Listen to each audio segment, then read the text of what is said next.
Budget शुणु ये गोटे हूँ गतानुगतिकता प्रति आर्थिक वर्ष आर्थिक स्थिति को देखिकी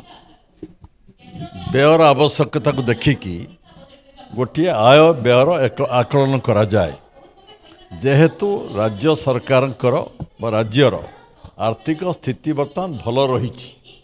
राजस्व संग्रह भल हो जीएसटी रु एक्साइज रु आपणकर माइनिंग सेक्टर रु जेहेतु भल राजस्व आसूची ओन टैक्स नॉन टैक्स आर्थिक स्थिति नहीं जो राजस्व संग्रह वर्तमान एक्साइज रु भल हो 11-12 कोटी आसला जीएसटी रु भल संग्रह हो माइनिंग सेक्टर एवं 48,000 कोटी टका रखिए बोली प्रोजेक्शन रखिंट जेहेतु आर्थिक स्थिति भल अच्छी से 2,65,000 कोटी टकर बजेट प्रस्तुत करने सक्षम होती तथापि भी गत 3 वर्ष है जो खोला बजार ऋण सरकार करुले एमाने वर्तमान प्राय 43,000 कोटी टका ऋण करने स्थिर कर वर्ष शेष को 1,25,000 कोटी टका ऋण पहुँची जापे ऋण जदि आहरी बढ़ी चलो ये ऋण जनतार भी सरकार पड़ जापे आपको भी अस्वीकार कर ये बजेट गतानुगतिकता ये कहली पूर्वर 2,30,000 कोटी टका बजेट होता भोट ऑन अकाउंट 2,55,000 कोटी करने पूर्व सरकार कही ये 2,65,000 कोटी टका कर विभिन्न विभाग विभिन्न योजना टिके अधिका देते कौन आउ निर्वाचन प्रतिश्रुति रक्षा करने जो सुभद्रा योजना कहतु बा भत्ता बढ़ाई 3,000 टका 3,500 बढ़ाई बा आपणकर धान किणापी जो क्रय दर 800 टका बढ़ाई बजेट्रे व्यय भारत कर ये बजेट्रे स्वतंत्रता विशेष किसी ना जो एग्रीकल्चर कृषि विकास स्वास्थ्य शिक्षापी अधिक अर्थ व्यय बराद कर पारना बड़ कथा हूँ आपन कहीदिए ये सीमित आय भितर एटू भल बजेट कौन करा जाई परिबो सेथिपाई इकोनॉमिक एक्टिविटीज को ब्रॉड बेस्ड करने ओडिशार केमिति आय बेसी हो पारिबो नियुक्ति बेसी हो पारिबो एथिपाई गुरुत्व मुझे केंद्र सरकार एथिपाई स्वतंत्र भाव में आभिमुख्य नवा दरकार स्वतंत्र पैकेज आकार में जमीती अन्य राज्य मानते ओडिशा को स्वतंत्र इकोनॉमिक पैकेज देवा दरकार थिला द्वितीय रॉयल्टी रिविजन को दरकार थिला शेष एका नहीं जाऊँ केंद्र सरकार राज्य मान देवा दरकार थिला एवं जिते बंद होती इंडस्ट्रीज माइन्स बंद होती सब खोलिबा दरकार रही एवं फोकस हो स्मॉल मीडियम इंडस्ट्री ध्यान देवा दरकार जिते गुड़े इंडस्ट्री होती ओडिशार होती नुआ इन्वेस्टमेंट केमिति हो पारिबो हेले डाउन स्ट्रीम इंडस्ट्रीज छोट छोट इंडस्ट्रीज हेले जाइकी ओडिशार अर्थनीति आउर भल हो पारिबो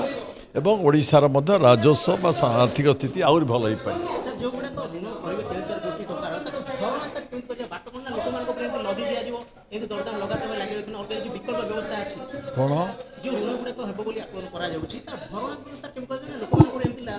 से कहली परा ये जो आय सब पंथा बढ़ेले केंद्र सरकार जदि रॉयल्टी बढ़ेबे आमे बंद होता खनि कारखाना गुड़ा खोलिले आय हो पार नुआ निजुक्ति पाई आउरी एमान सब टेक्सटाइल पार्क करते बंद होता टेक्सटाइल बंद खोलते जिते गले इकोनॉमिक एक्टिविटीज बढ़ीज इकोनॉमिक एक्टिविटी बढ़िले बेसी पैसा अर्थ मार्केट आसीज सरकार तो आसीगले ऋण एत करने दरकार पड़ोने ऋण मत परिशोध करें जो ऋण कर बर्तमान आपको कहीदिए सी लिमिट भितर रही जो ऋण अभिवृद्धि डेट आ जीएसडीपी यार जो सीमा भितर 25% रही पार ये सीमा भितर रखिंट भारत वर्षर अन्य राज्य माने आर्थिक स्थिति भारी खराब डेट जीएसडीपी रेशियो सीमा भितर रखिपारि नाहंती ओडिशा होची आर्थिक श्रृंखला रक्षा करने दिगरे आर्थिक परिचालना करने दिगरे भारत वर्ष में गोटे मॉडल राज्य भाव में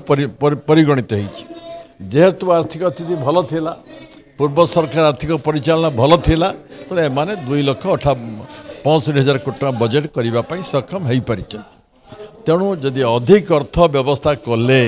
केन्द्र आसू रॉयल्टी आसू खुणा बंद होता खଣି कारखाना कले बहुत आर्थिक स्थिति बढ़ी पार बड़ बजेट करें एवं आर्थिक इकोनॉमिक एक्टिविटीज आहरी ब्रॉड बेस्ड हो पार। विशेषकर भत्ता जदि कहबा जो 80 वर्ष रु अधिक सेमन पई 3500 भत्ता कोन दिया सर्वे कहूची बहुत कम अछंती ओडिसा रे आ अन्य अन्य जो योजना शुणु प्रथम आम भाभी जो मैंने सब पाते 1000 टंका से मैंने समस्ते 3000 टंका पाइबे बा वरिष्ठ मान 80 वर्ष वाला 3500 पाइबे। एबे भी स्पष्ट अस्पष्ट अच्छी कहीदिए जो मैंने 1000 पाते से 3000 पाइबे कि नहीं बजेट स्पष्ट करना केवल स्पष्ट कर 80 वर्ष रु जी अधिक बयस होती 3500 पाइबे से केते संख्या। तेणु अन्य जो मैंने गरीब लोक अच्छा जो वार्धक्य भत्ता पाते विकलांग भत्ता पाते बा विधवा भत्ता पाते से 3000 टंका लेखा दिजा दरकार बोली देशवासी विचार करुँच।